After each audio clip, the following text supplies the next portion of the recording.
I didn't like this movie at all.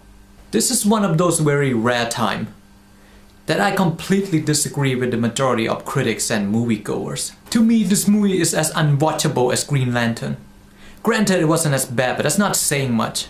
Now I realize by doing this, I'm putting myself in a crosshair of the fans of this movie.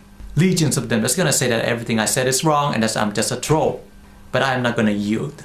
For when the fans, the critics, and the whole world tells me to move, I will plant myself like a tree beside the river of truth and tell the whole world, no, you move.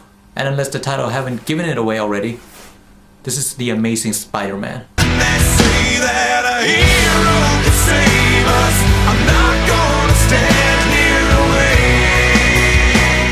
wait. Who asked for this? Okay, which one of you did it? Which one of you did it? Did somebody actually went to Sony and asked for a reboot of Spider-Man? Was there a market for it? Did anybody actually want a Spider-Man after Spider-Man 3? Now granted, I didn't hate Spider-Man 3.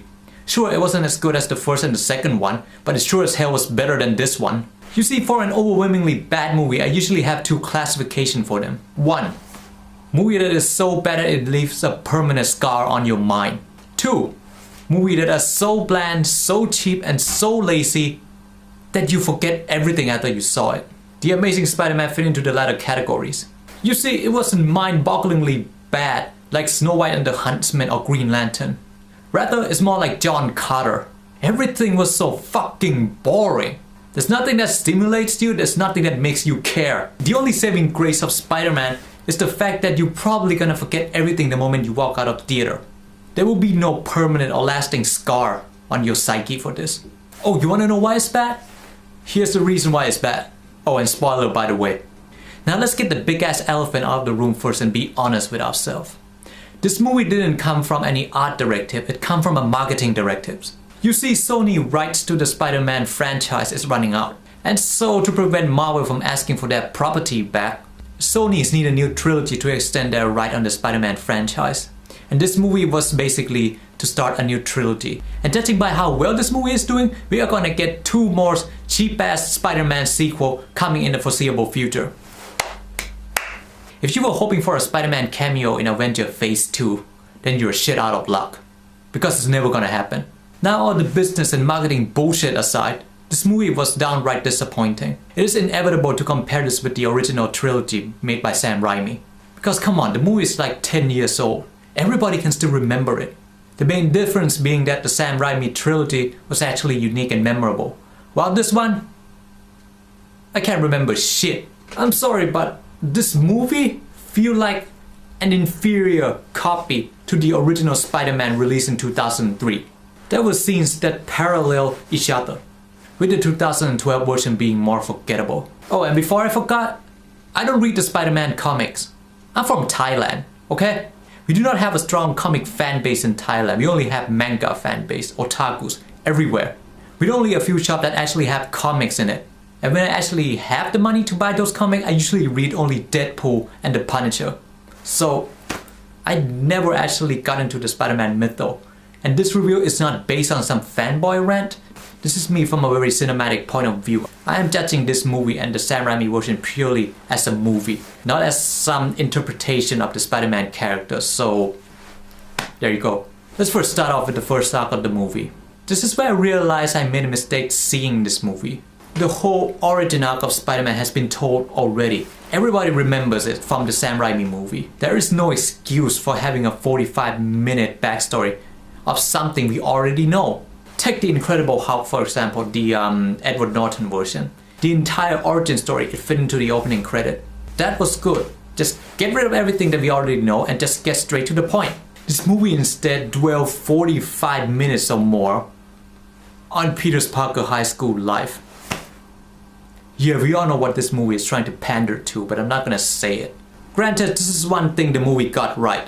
Gwen Stacy. This is actually one of the most tolerable characters in this movie. She's not your usual damsel in distress and she actually got things done.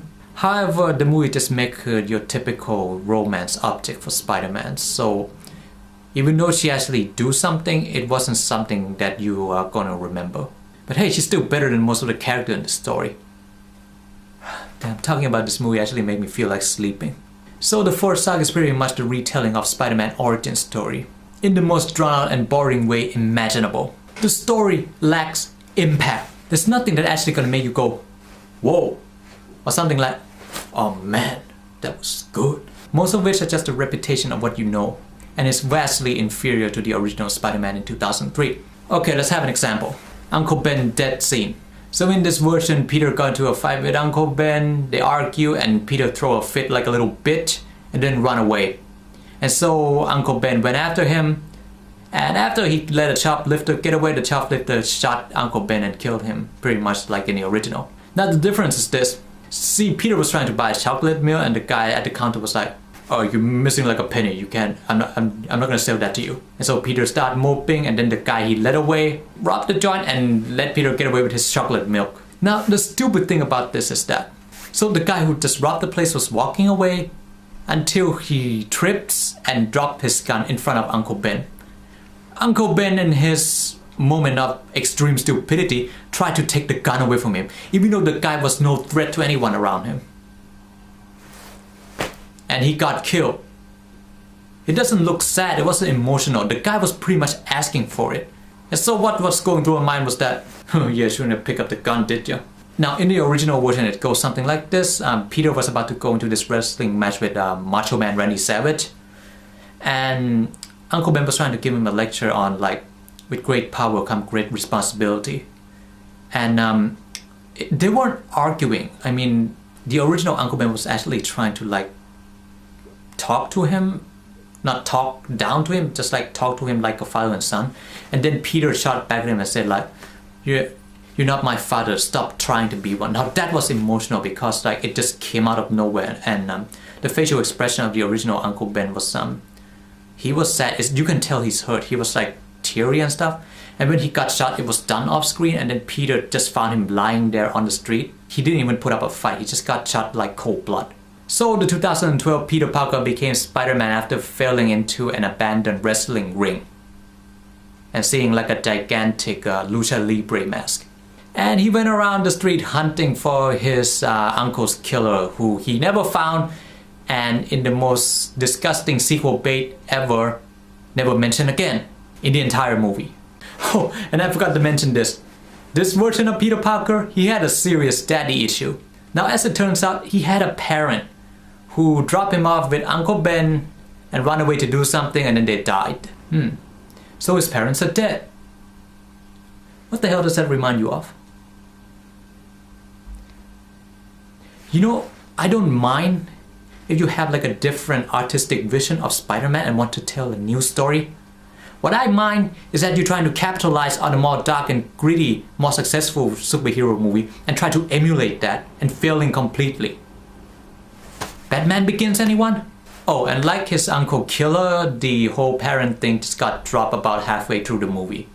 Again, sequel bait. Okay, now let's talk about the 2012 version of Peter Parker / Spider-Man. I fucking hate this version. Okay, first off, I am not a fan of Tobey Maguire's version of Spider-Man. I thought it was mediocre. It wasn't anything spectacular, it wasn't anything actually bad. I think he was just saved by a good script and a good story that was written by people who know what the fuck they were doing. In this version, it just came out as douche. And I have nothing against Andrew Garfield. He's a very talented and gifted actor. But I felt that the script was wrong. Okay, granted he did a good job of making this version of Peter Parker look like a douchebag. I'm not kidding, this is the most unlikable hero I have ever seen. The guy is a moping, whiny little bitch, and he's also very disrespectful and a very... what's the word I'm looking for? He's a jerk. Now, as I said earlier, I don't read the Spider-Man comics, but from what I can gather, he's a playful kind of guy who jokes a lot and doesn't take anything that seriously. This version is just the opposite of that. He's a mean-spirited douchebag. Yeah, that's the word I'm looking for. He's mean-spirited. Okay, I think everybody saw this scene in the trailer. You know the scene where he glued that guy to the wall? It came out wrong. The guy wasn't playful. The guy was like sick. I mean, an analogy of this would be a Thai proverb. I think it's called "Mèo lenกับหนู." It's pretty much mean when a cat's toy with its prey. It's like sadistic kind of way. This is it. The guy's like taunting and talking down to people and just like make snide remarks. He isn't playful, he's mean-spirited. Oh, and the scene that pretty much convinced me that this version of Spider-Man is a complete douchebag is the dinner scene. So yeah, Gwen Stacy's father is a cop. He's played by that Sabretooth from Ice Age. So her dad is like hunting Spider-Man because he's a mass vigilante. And the guy just gotta open his mouth and say, oh, I don't think he's wrong. He's doing what you can't do. Your girlfriend just invited you to a family dinner and you insult her father. Really? And he just argued like, oh, you got it wrong. Spider-Man's a good person. I heard it from YouTube. The cop can't do it, so Spider-Man is defending the people. And then he like apologized. Like, oh, I'm sorry, I didn't mean to offend you. You did, and that apology came out half-assed as shit. Okay, if I actually know a person like this in real life, I'm gonna stay away from him because he's a complete dick. It wasn't like the Tony Stark character. Sure, he's a billionaire, egotistic asshole, but he's likable. We like him. Oh, and one more note on the acting. There's nothing spectacular at all. Sure, Andrew Garfield was pretty good, but there was no Robert Downey Jr. moment. There was no Tom Hiddleston moment.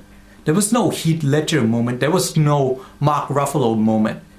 There was nothing memorable at all in the acting of this film.